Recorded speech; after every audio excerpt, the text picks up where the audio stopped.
Hey, and we're back. Welcome, everyone. Welcome back to the Routing Loop. I have brought back my good friend John Zabris, who knows all things ELB, but I've also introduced another friend, Hema, who is the PM for ELB. So what I'm going to do right off the bat is just state our mission statement, as we always say. This channel and this show is every single week appears at the same time on Wednesday at 2 o'clock or 1 o'clock Eastern, 2 o'clock Eastern. What is that? 3 Pacific, 4 Pacific. My times are all screwed up. Anyways, every single time you can check us out at theroutingloop.net, which is our landing page, has all of our previous episodes. And this channel is dedicated for building with AWS networking services, features, constructs to help you build out the best workload that you can have. And John, we know who you are. We're going to reintroduce you, but Hema, you're the new face. Why don't you tell everybody who you are and what you do for AWS? Yeah, hi, Jamie.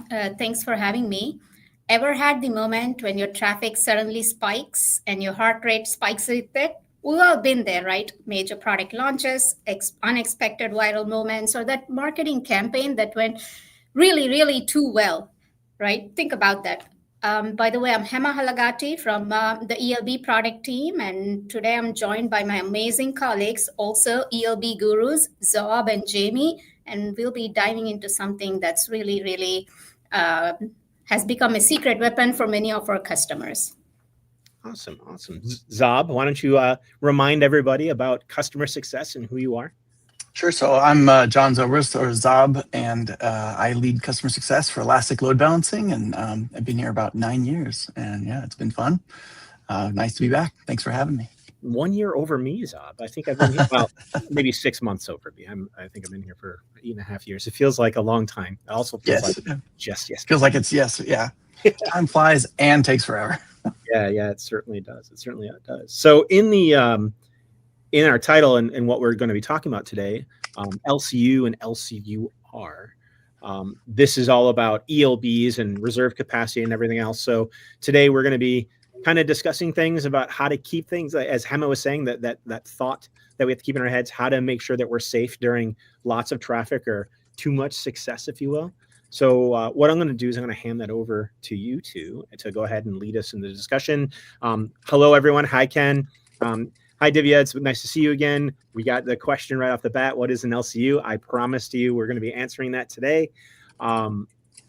Let's kick it off. Awesome. So let's look at the agenda, right? So we want to give you all the tools you need to provision and manage LCU reservations easily, right? For those of you who are new to this feature, I'll start with a quick overview of the fundamentals. Talk about ELB organic scaling, LCU reservation, and also we'll review some key metrics that you should be aware of. And following my section, Zob will walk you through estimation, provisioning with some real-world example. Just to clarify, when we say LCU reservation, capacity reservation, or LCU-R, we are referring to the same concept throughout this presentation. All right, so what is a load balancer capacity unit, right? So simply put, it's a billing unit for measuring traffic processed by the Elastic Load Balancer, right? Now, this is separate from the load balancer usage itself, where you're charged for each hour or partial hour that an Elastic Load Balancer is running. Now, an LCU represents the maximum resource consumption across any 4 key dimensions when your load balancer processes traffic. So this could include new connections, active connections, bandwidth, if you have rule evaluations, right? And rule evaluations mostly apply to application load balancer. Now, the important thing to remember is you are charged on the dimension with the highest usage. So for an ALB, it will be 25 new connections per second or 3,000 active connections per minute, or in terms of processed bytes, it would be 1 GB for example, non-lambda targets per hour, or 1,000 rule evaluations per second. If you need more information on this, I've included a link. This is available on our doc portal. Please feel free to check that out. Now let's spend a little bit time about organic scaling, so you understand the context here. So at AWS, scaling is really fundamental to our design philosophy. We work backwards from your needs, our customer needs, ensuring you can use the cloud without hitting those ceiling limits, right? So every workload for us is unique. What works for one may not work for another. And that's why, we handle the complex scaling operations behind the scenes, based on various workload and application traffic patterns we've observed over the years, right? So we follow three key guiding principles. One is scale up aggressively, up and down, in and out, usually within minutes, right? I mean, while we scale up in minutes, we always trigger scaling in seconds. So that's how fast we are. While we scale up aggressively, we scale down very conservatively. I mean, the system is very cautious and will only allow scaling down once every few hours. And this is intentional, right? And the other one, the other guiding principle is we maintain enough capacity to withstand a availability zone impairment. What this means is the scaling system generally provisions more than enough capacity to ensure, again, there is enough capacity even if a single AZ fails at any given time, right? You can expect your ELB to scale up to support doubling your workload traffic in 5 minutes. It scales on many dimensions, including bandwidth, connection rate, concurrency, and even the expense of any additional processing needed, especially if you have enabled capabilities such as WAF or Lambda, right? So as an example, an ELB handling 1 Gbps of traffic can be increased to 2 Gbps within 5 minutes, and then 4 Gbps in the next 5 minutes, and so on.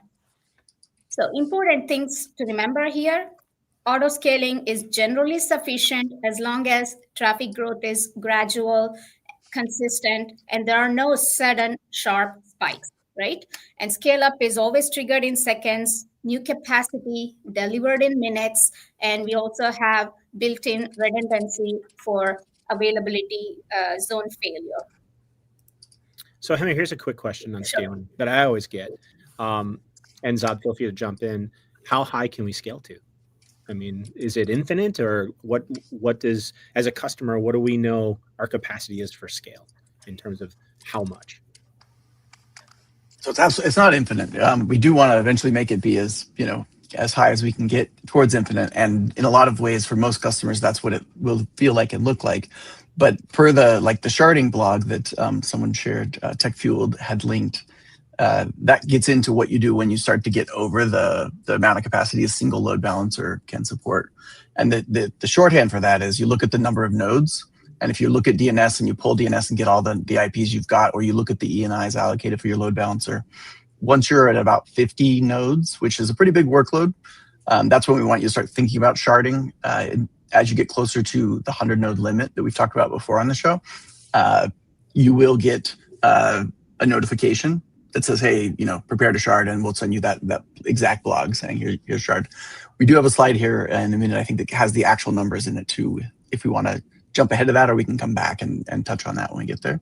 I just want to touch it when you're saying looking at how many nodes, just keep in mind that when you provision an ELB endpoint, that ELB endpoint will have the number of IPs, and it will consume those IPs where you put your ELB. So Zab is talking about taking that endpoint from your ELB and then running a dig on it and seeing how many IP addresses are allocated. And those IP addresses are actually linked to your scale, right? Yep, exactly. And we have one more question I want to ask before we ask Hema to continue. Is this each account has the same limit? How do we look at these limits? I could answer for you, but you guys are the guests. So how are we looking at these scalings? Is it per the actual device? Is it per account? How does that look? You want to take that one, Hema, or? Zab, you can take it. So the default limit for this feature is 0. So in a region, you have a regional number of LCUs you can allocate. And if you go to try to allocate it in the console, you'll see a link right there that will say, click here to request a limit increase. We just did that because not everybody wants this feature necessarily, and it does have cost implications. So we wanted to make sure that folks had an intentional start to its use. But once you go request that limit, you can request some pretty big numbers. I don't know if we'll get into the exact specifics, but anywhere from hundreds of gigabytes to gigabits per second to more than that if you need. So when you open that case, do the calculations that we'll talk through here as well, and say this is like what we're targeting use. But and then TechField had answered up part of something I was answering before. What would depending on the subnet size, or would also depend on subnet size, talking about the number of IPs. Do you guys want to give any comment to that one? Yeah, we will need one. So each IP. So if you have an internal load balancer, and this is for application load balancer, each of the IPs you have will be in the same that's in DNS. For an external load balancer, you also have a public IP. So you'll see the load balancer node will need one IP that's a private in the subnet, and then an IP will allocate, unless you configure like customer-owned IP or something that IPAM lets you control the IPs that get used by your load balancer. If you don't do that, we'll just use IPs as we go. And the same for NLB, except NLB will be one IP per availability zone. But yeah, the subnet size can limit scaling. And if we go to scale and we hit the limit of the IPs available in the subnet, we'll send you a notification through Personal Dashboard as well that says, we don't have IPs in the subnet. Please adjust some things and get more IPs if you can. You can also migrate subnets on live load balancers. The way we do the workflows behind the scenes there is all designed to be completely transparent and safe. So if you change from a subnet 1 to subnet 2, or you remove a subnet, we'll do all those changes kind of cautiously, and everything will go into DNS when it's ready for traffic. Do you have any recommendations of how many free IP addresses you should have for your ALB? That's a good question. We do require 8 when you create the load balancer. You really only need a few for lifecycle operations, but if your scale is going to get big, then you may get to the point you need multiple IPs. It varies which dimensions of scale. Like some workloads are very request heavy and bandwidth light, but they still need a bunch of IPs. And one of the advantages of using our LCU metrics that we have that are for scaling is this is our scaling system actually giving you an abstraction that says, this is the number in LCUs that you can give back to the scaling system to get the same capacity. And that's one of the things that's different about the peak LCU metric we'll have. So if you're doing that and your peak LCU is in the tens of thousands, that's probably when you're going to need more than a couple IPs per subnet, up to that upper limit of 100 for the whole ALB. Okay, so the ALB is not going to consume more than 100 IPs at a given time. I mean, there's cases it will, because if there's a lot of IPs that are in graceful shutdown, so we try to make those changes gracefully, and that can take days. Because of that, there can be IPs that aren't in DNS, but they are actually allocated in your account, and those are usually just draining. And we try to drain those for as much time as they take to actually get to 0 client connections before shutting them down. But in failure cases, those IPs could go away more quickly. But yeah, in general, there shouldn't be more than 100 total IPs. Okay. There's a question from the Cricket Zone, which I definitely know you guys are going to be touching on, but I just want to make sure Cricket understands he's heard. How can I calculate the LCU requirements for my workload before deploying an ELB? Yeah, perfect. Should we go ahead with this then, and we can come back and I'll watch questions as well. Yeah, I think we should do that. Yeah, we'll address that question in detail. Great questions, Jamie. Thanks. So, switching gears, right? So LCU reservation.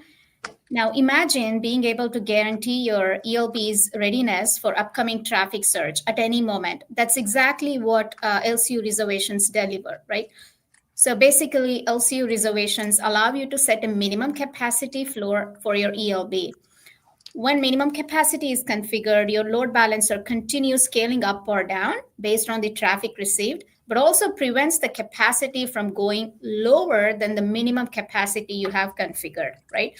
So here's the challenge we're solving for. While ELB auto-scaling is powerful, it's reactive by nature. But what about those moments when you need instant capacity? Consider scenarios like flash sales, major product launches, breaking news events, things when something goes viral and all the users rush to your site. This is where LCU reservations shine. Instead of waiting for auto-scaling to catch up, you can pre-provision exact capacity needs, handle those pesky traffic spikes, which typically more than double in less than 5 minutes, maintain instant readiness for traffic surges. The real magic happens when you combine both, right? Auto-scaling for day-to-day flexibility, day-to-day operations, and LCU reservations for those expected traffic surges or one-off events. Again, together, they ensure load balancers have sufficient capacity to handle all your critical and sudden spiky workloads. So let me share the 3 game-changing scenarios where LCU reservations can transform your operations, right? First one is, picture this perfect launch.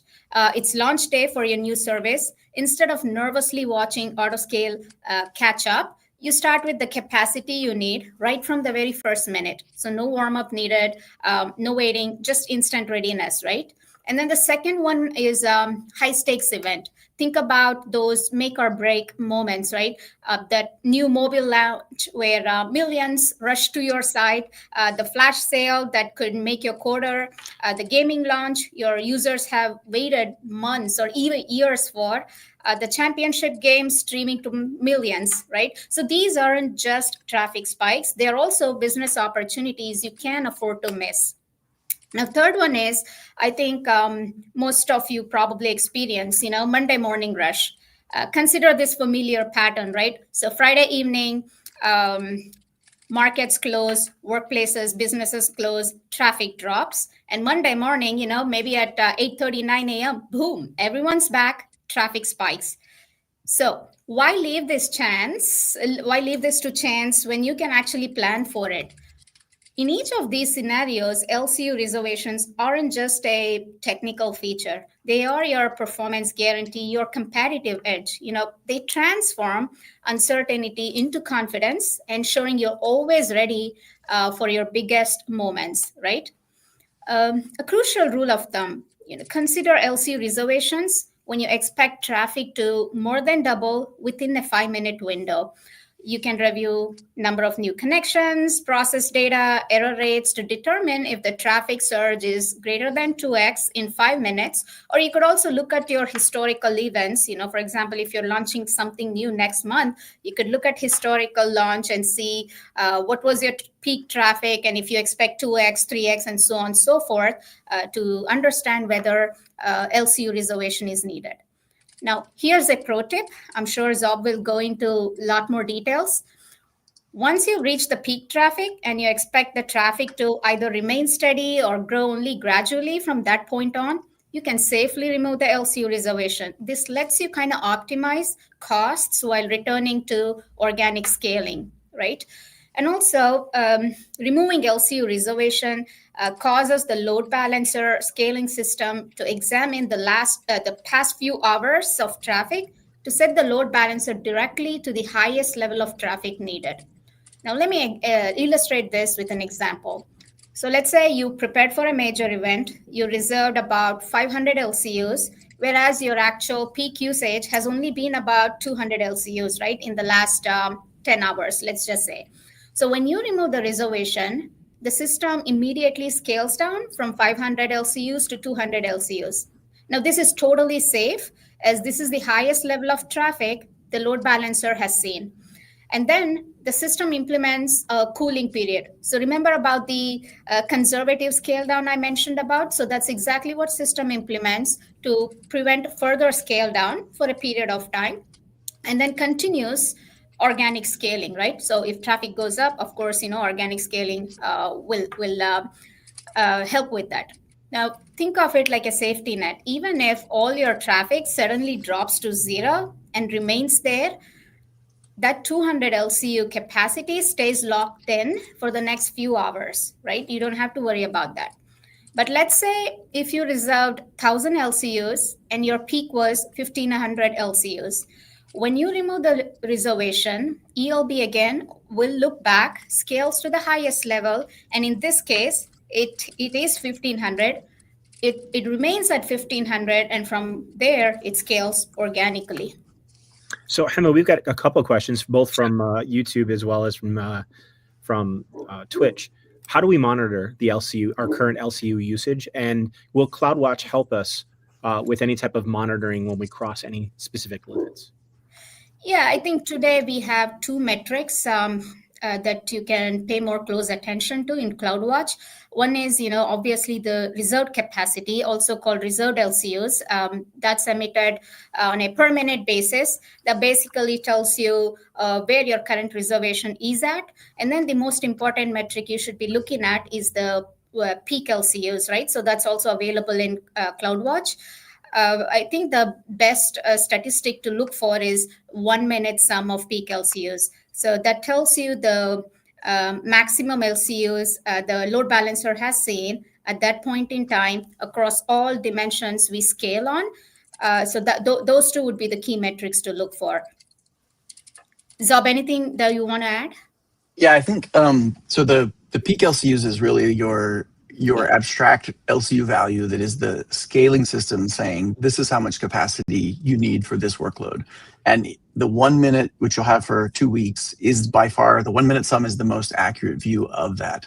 If you have that, like if you can look back and say this is the time frame where we had a big spike, or this is the kind of traffic that we are expecting an incrementally amount or a multiplicatively larger amount of, you can take that and say, okay, a peak LCU at this time was X, and then multiply it to get to the kind of larger scale that you've got. But that's the best metric for it. The reserved LCU is really telling you you've set this and we'll emit it at a 1 minute interval so that you can treat it like a billing metric and sum it up over any period, but you can convert it to a 1 hour and you'll get back the exact amount of capacity you scaled. Now, I know there's a follow-up question sitting there probably that's, can I take peak LCU over reserved LCU for utilization? You can, but only in terms of what you've reserved and not necessarily what you need, because we will still scale up. So let's say you configure 1,000 and you're using 10,000, the system will organically scale up to meet that. So it can go above what you're actually setting without any constraints really, and you won't get, you'll pay the reserved LCU plus any overage on the consumed LCU side. I also have a follow-up question from Divya. Again, kind of honing in more on what an LCU is. If Divya has intermittent spiky traffic, does LCU reservations help reduce the latency, or is it only for cost predictability? It can help with the latency, but usually it's a temporary help. So it gets you ahead of the capacity you're going to need. The ELB scaling system tries to target having a very low level of utilization. And so as soon as your traffic crosses less than half of what we would consider the full amount we could use, which is not the full amount that's available, but where we think we won't have more any issues going over that. So about half of that is where we usually scale. Okay, and then one last follow-up, just for Divya, as they asked, why is Monday traffic specifically mentioned here? It is kind of a US-based pattern, like the wake up of the week, or people start purchasing things. I have one more larger question, sorry, from TechFueled. Does the scaling behavior described happen after AWS Shield Advanced and WAF have already filtered and verified incoming traffic, or is the ELB scaling agnostic to whether the requests are legitimate or malicious? Basically, how can customers be confident that the scale out they're seeing is valid traffic versus bad traffic? So this is a good example for where the scaling metric might diverge from the billing metric, as you're not necessarily charged. But if the traffic arrives at the load balancer, it'll count. And the scaling system could say, I'm making 1 million RPS calls to WAF. That's going to have impact to its CPU, its memory, its network, everything it's doing, and that will trigger scaling. That will show up in the scaling metric. So if you have, say, an event and there's part of the traffic was malicious, you may see a bigger peak LCU. And when you're going in and saying, we're going to set the same event or the same level of traffic again, you should ask yourself, did we want to include that malicious traffic? Like maybe that's the goal, is to be ready for a big surge DDoS kind of traffic, or traffic you're going to load shed with something like WAF.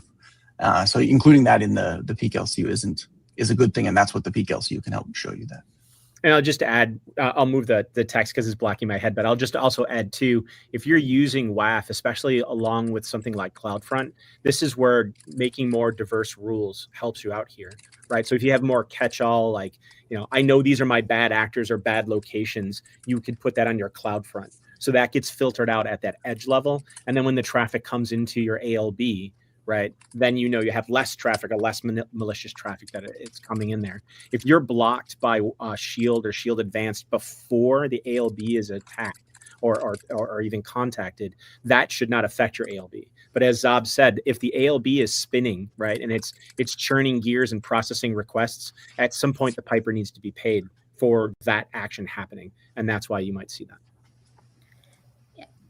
Jamie, there was a question on Monday traffic, right? So I'll quickly touch upon that before I move on to next slide. So I think the reasoning behind Monday traffic or Monday rush is, think about a scenario where Friday evening, I wouldn't say all companies, but most businesses, they shut down, and employees, they probably shut down their computer and all good, right? So what happens is you have 48 hours before Monday morning. So, about 48 hours. So based on, how we scale, typically, we scale down every so many hours. So if there's no traffic, we try to organically scale down. And I'm not going to say that there's going to be too many scale down events, but then there will be enough to maybe bring the floor to a different level. And now Monday morning, when everybody comes online and when they start accessing applications,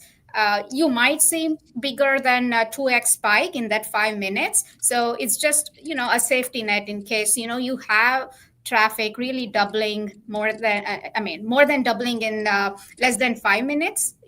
Reservation would play a really, really good role here. So you kind of reserve for at 8 a.m. So the provisioning takes only 15 minutes or so typically, and you're good. And, when the traffic starts to hit peak, let's say around 11 a.m., just as an example, right? So you can remove the reservation, and then from that point on, ALB or any ELB will automatically organically scale. So that's the reasoning. And again, if this doesn't apply to your business, no problem, but there are many businesses where this could be a very relevant use case.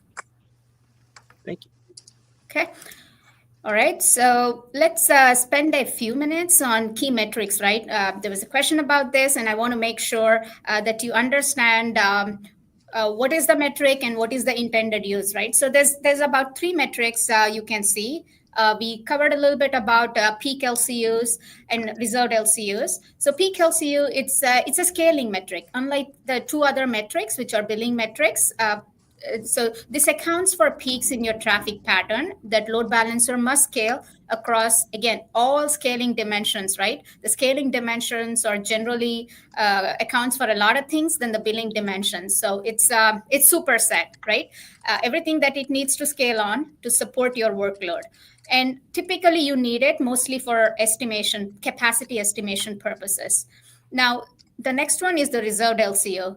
This is a billing metric for reserved capacity, right? So basically, total LCUs reserved on a load balancer, and this is emitted on a per minute basis. So if you want to calculate what your reserved capacity is for a period of time, you just sum up what you see from the metrics, right, on CloudWatch side. And consumed LCU, this is also a billing metric. It appears as LCU usage in your invoices. This only aggregates, remember, the billing dimensions of your traffic. And again, same with reserved LCU, any period will be the LCU usage for that period. When you have reservation, this is important. Consumed LCU only shows if usage is above your reservation. So for example, you reserved 200 LCUs and at some point you use 240 LCUs. So consumed LCUs would be 40 LCUs, whereas reserved would be 200 LCUs, right? Now, 2 key points to remember: peak LCUs and consumed LCUs will never match. As I said, they account for different dimensions. Peak LCUs is for scaling, whereas consumed LCU is for billing purposes, right? It's a subset of those dimensions. So it's important to note that you can never use consumed LCUs for capacity planning and peak LCU for billing, estimation, and so on and so forth. So please don't do that. They serve different purposes. Now, I want to also touch upon a little bit about how the pricing works, right? To help you kind of get a better understanding of how the reservation results into billing, right? So here's an example. We have 3 application load balancers. Again, example, this could be your NLB or GWLB. The pricing changes, but the idea is you have 3 ALBs. Each has 200 LCU reserved on them. So we're looking at roughly 600 LCUs per hour. Now we're going to be using US East 1 regional pricing. It's about 0.8 cents, right, per LCU. Now, if you do the math, hourly cost would be 600 LCU times 0.8 cents, which is about, let's say, $4.80 per hour. And your daily cost would be times 24 hours, which is $115, and monthly would be, assuming that 31 days in the month, $35.70, right? So that's your monthly cost across all 3 load balancers just for the reservation. Now, here's a key point. As I said, you'll only see additional consumed LCU charges if usage on any of those individual ALBs exceeds 200 LCUs. Now, for more detailed examples, you can also check out the link pricing page on our portal. I've included the link here. See example 5 that talks about, how this looks like if there is consumed LCU. So Cricket asks, if the traffic spikes, does the AWS automatically scale beyond reserved LCU and bill the extra as consumed LCU? That's right. Yeah. So even when you have reservation active, ELB will continue to organically scale, right? So if there is usage, again, as I said, if you've reserved 200, but if your usage at that point was 250 or 240 LCUs, then 200 would be your reserved, and you will be billed for additional, in this case, if it's 250, additional 50 LCUs. Yeah, so I guess the main point here to keep in mind, folks, is reserved LCU is not a ceiling, right? That is basically you saying, I'm expecting this much traffic and I need something there to answer. If you go over that, of course, we'll still scale. I mean, that we're an elastic company, as we like to say, right? So we're not ceilinging you. So also on the other side of that, don't expect to use this as a way to ceiling your traffic, because I do know that there are some workloads out there where some folks might want to cut traffic off. This is not what that is for. Yeah, the other thing to note is the other way, right? So let's say you reserve a capacity of 200 LCUs, but let's just say you only seen about 100 LCUs. You will still be charged for minimum capacity, in this case 200, even though your usage was under 200 LCUs. I think that's something that I want to also mention, because some of you have asked in the past, hey, will I get billed for reserved capacity if the usage is below reserved capacity, right? The answer is yes, you will be billed for minimum reserved capacity. Thanks. And then, of course, Tech First has one other one. And this is following the paradigm where you have an NLB in the front and an ALB is the natural target for NLB. And there's many reasons to do this, private link and also having a static IP address, all of that. So the question is, if I'm using that for any of those particular reasons, and do I need to do LCU-R for both the ALB and the NLB, or do I need to do different? How do I look at those 2 different constructs when I'm doing it side by side in that scenario? Zab, do you want to take that? Sorry. I replied in the chat as well, but you do need to consider both of them. There is a very big difference in how NLB and ALB are built under the hood, and NLB has a lot more burst capacity and can scale much more quickly in most cases, but it also doesn't scale on some things like connection rate. So we do have slides later on for NLB scaling. We can go into a little bit deeper on that, but what you should do is consider, is the NLB going to need it on its own, and is the ALB going to need it on its own when they're chained like that? But the NLB pre-warm, the minimum you can configure is about 6 gigabits per second per AZ. So it's very common to see your ALB needs the pre-warm, but your NLB does not. Yeah, I wanted to hit on that point too. Remember, those 2 constructs scale very differently. They have different purposes, right?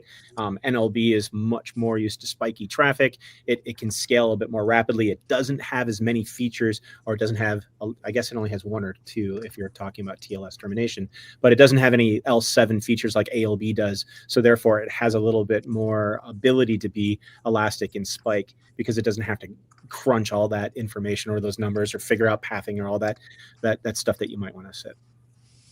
Yeah, it's a lot easier to calculate too. Like your NLB is just your bandwidth, your packet rate, and that's what you convert into LCU numbers and pre-warm with. All right, we have one quick one. TechFuel wants to know if we'll be covering scaling behaviors for NLBs as well. Yes. Excuse me. Okay, cool. Okay.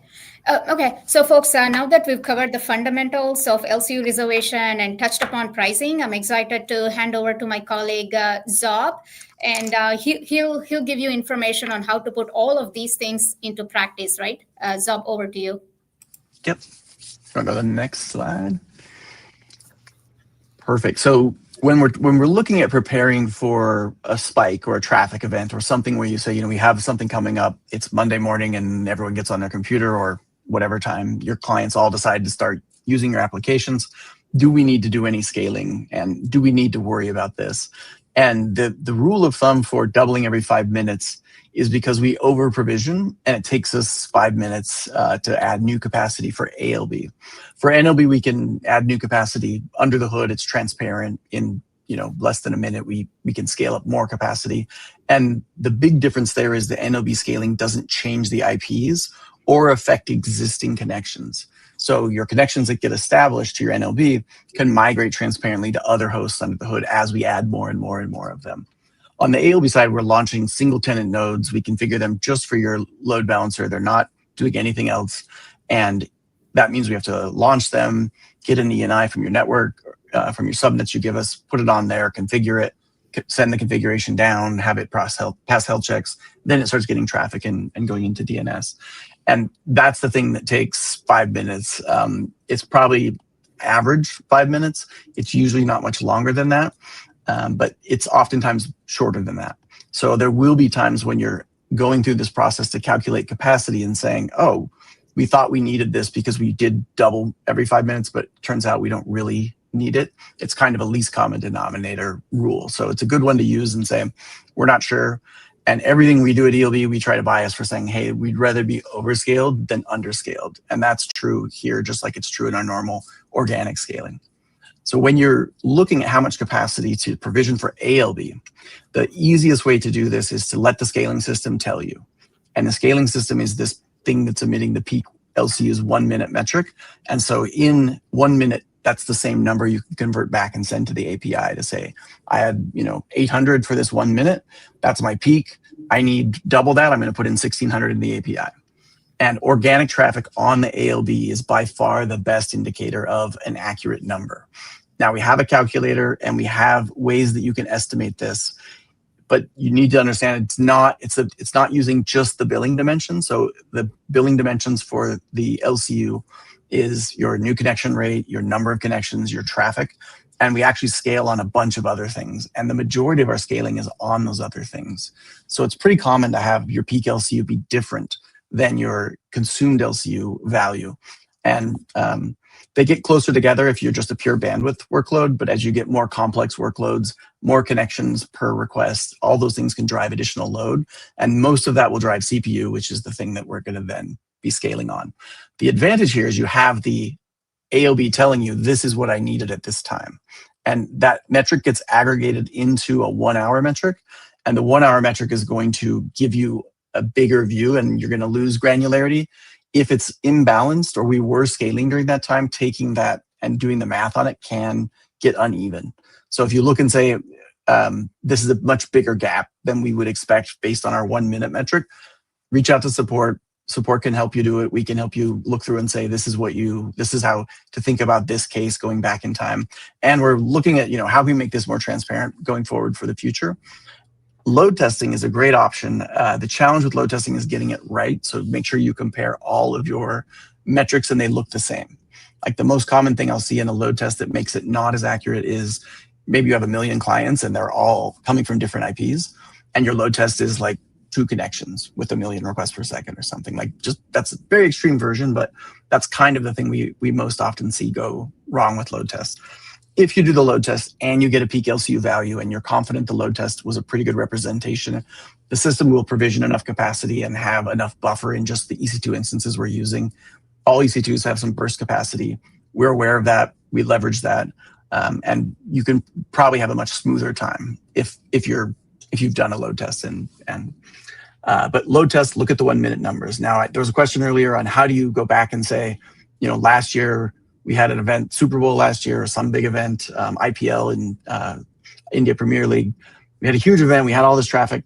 The 1 hour metric will still be there. And the maximum dimension will actually be the biggest value that we emitted from a single node for that hour.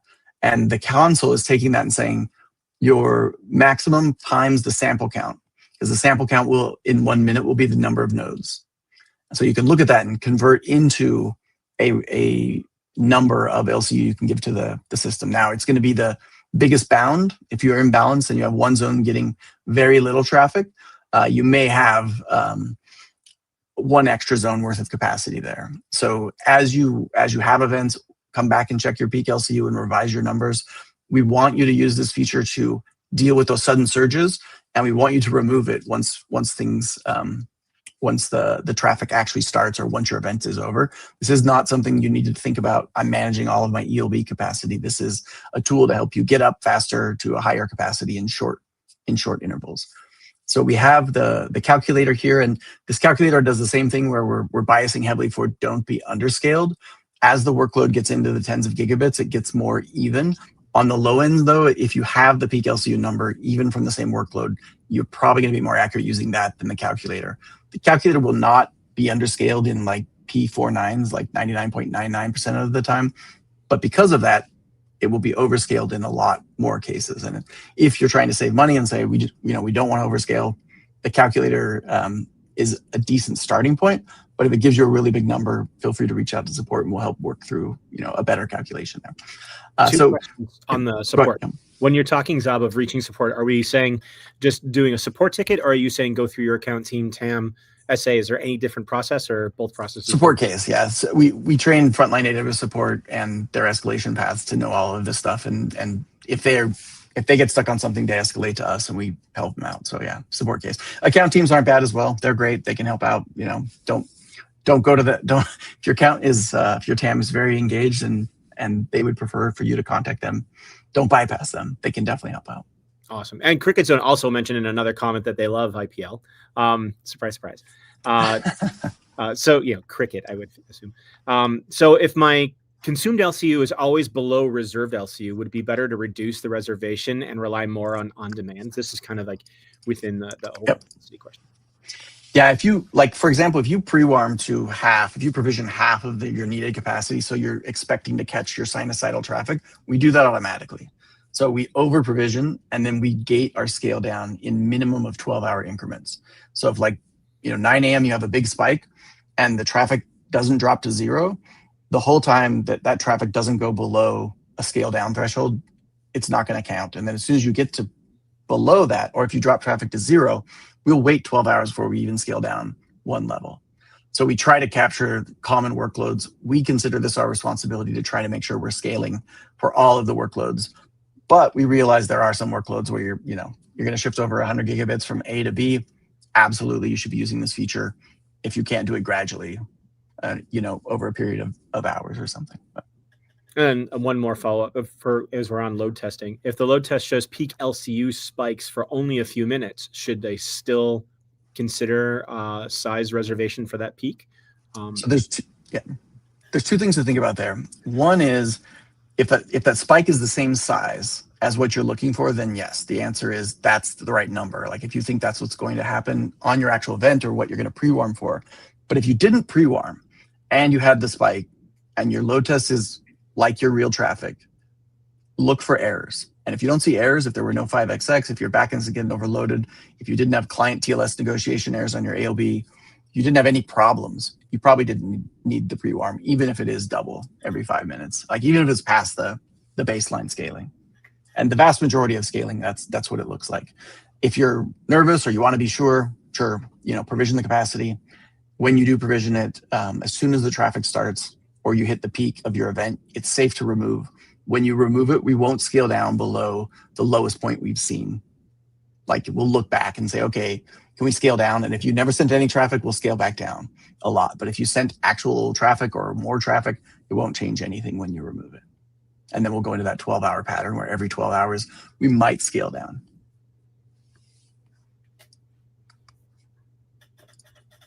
think that was the questions I saw, if that was. So moving on. Now for NLB, there are two metrics. So on the network load balancer, we scale on the bandwidth, and that includes both like the gigabits per second and the packet per second rate.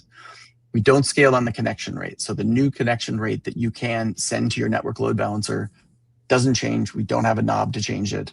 The way we mitigate that is the sharding, which somebody shared the blog earlier. If you need more connections per second or more total connections, then shard out and go wide. And we have a lot of customers doing this at very large scales. And it's smooth, it's consistent. It's another benefit of the NLB multi-tenancy that it has under the hood.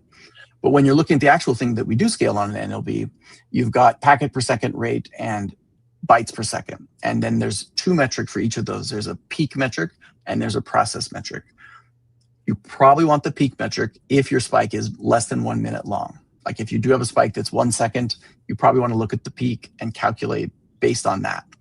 If your spike is gradual and it's not noisy within sub 1 minute timeframes, you can just look at the normal process bytes metric because you're basically just looking at the average. When you do the calculation for NLB, do we have another slide for that? Because I think you convert. Can you go to the next one, Hema?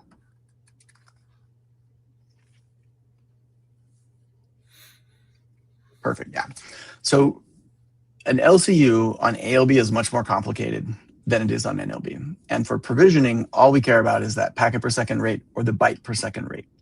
And for both of those, to know how many LCU to calculate, convert the higher of the two. So if you have packet per second higher than bytes per second with this conversion, so convert both, and whichever one's higher, take the higher one.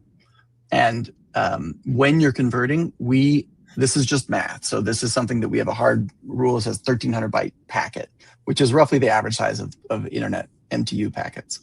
But so when you convert that, convert both of them to megabits per second, and then divide that by this 8,000 divided by 3,600. And that 8,000 is 1 gigabyte times 8 into 8,000 megabits. And that's the amount that an LCU is over 1 hour. And then divided by 3,600 seconds, which you get 2.22222.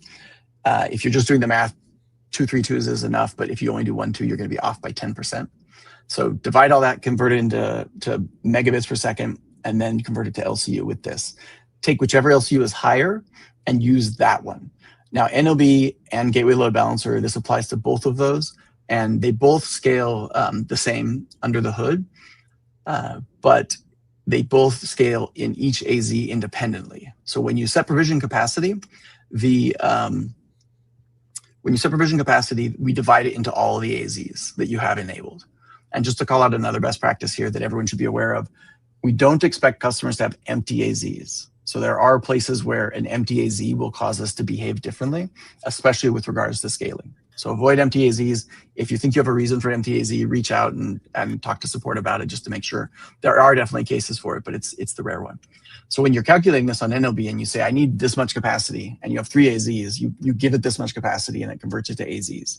If you were looking at the zonal metrics, you go the other way. So if you had zonal metrics for 1 AZ and you're going to multiply it to all 3, multiply it by 3 before giving it to the API. And Tech first mentioned the calculator is way high.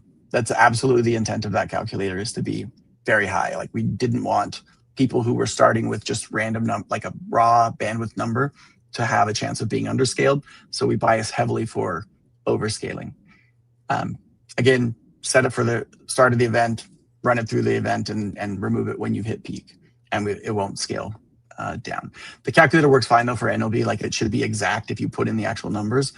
We do see a lot of folks trip up on the converting into like megabits per second. It's very common to see somebody bring their 1 or 5 minute graph and say, that's our megabits per second. You're like, no, that's actually your megabits per 5 minutes or your gigabits per 5 minutes. So make sure you're getting those things right. And just real quick, 1300 bytes assumed for the LCU conversion. So this is just where we make the math the same, because under the hood, we're provisioning EC2 instances. And so we say, when you give us a number for PPS, we use 1300 bytes to convert for how much LCU you get. And it doesn't affect what your actual packet size is, if that makes sense. Okay. So what does it look like running this through an event when you have something coming up? Now, depending on the event, like IPL is a big event. There's a lot of customers that do events for IPL. They might be in the same region you're in. If it's something really big, you may want to extend out that time frame of when you set it in advance. But once you've determined the capacity, you're going to set it via the API. We do have a public Lambda function that you can use to schedule it that makes it easier to kind of say, like, at this time, schedule this, since the API doesn't do scheduling. But you set the capacity via the API. We'll go and immediately try to provision it.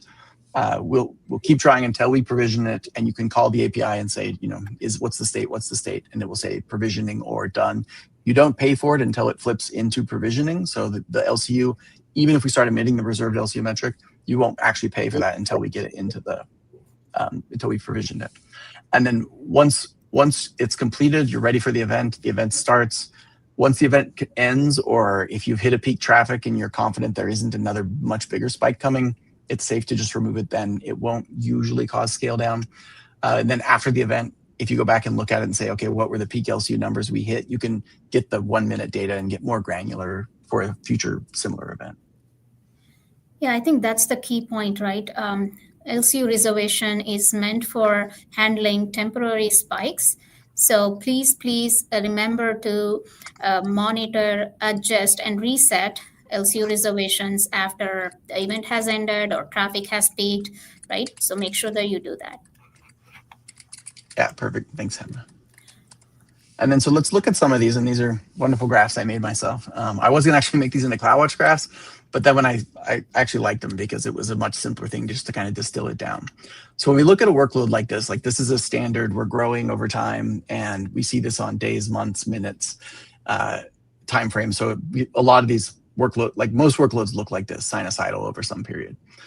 We expect ELB to scale just normally for all of these, right? So we're as soon as you cross a threshold of about half of the capacity you're using, we'll provision more capacity. If you cross that threshold, we'll keep provisioning more capacity, and more capacity. We've gotten a lot faster at that over the years. I think the vast majority of cases, nobody needs to do anything special these days to get their ELB to scale to just about whatever they want. If you are going to go from 0 to 500,000 or 1 million requests per second, absolutely, you're going to want to use provision capacity. If it's a really important event, it's probably worth using provision capacity just to de-risk it. But let's go to the next one, and we can kind of. So in a steady state, this is what most ELBs look like. They just have the capacity provision that they have, and because they hit half of that capacity in a 24-hour period, they usually don't ever scale down. So they'll just stay at some steady, happy rate, keep on going. Next. This is the case where, okay, we've gone up faster than the scaling system can keep up. And this will usually be multiple dimensions going much more than 2x every 5 minutes, but that's our least common denominator, so good rule of thumb. But this is the case where you want to provision in advance. If you hit next, I think there's a little thing that pops up that will show you. Now you've provisioned, you know the number, you put it in, we provision the capacity before, and your spike happens, and we have enough capacity sitting there. And I think this is the same thing. Same thing, yeah. Yeah. I think same thing. Oh yeah, that was a double, sorry. But yeah, so this is what it looks like when you do an LCU event. And that yellow box, as soon as you hit that peak, that green box on the side will be double that. Like as soon as we hit that, we'll say, okay, we need to scale to double. If that was actually more than double what you provisioned, we'll still scale on top of it. But you'll have the capacity you asked for already there. And then this is the Mondays one, and Mondays is just, a lot of things start Monday morning in whatever time zone you're in, like the market. If you have an event that's Fridays or something and you've got low traffic for multiple days beforehand and then a sudden spike, use that scheduling. I'll share the GitHub link, but use that to just schedule and say, hey, every Monday morning or every whatever, and about an hour before the event, set this, and then it'll scale up in advance, and you can have a smooth start. Remove it as soon as as soon as the market opens and you hit your peak.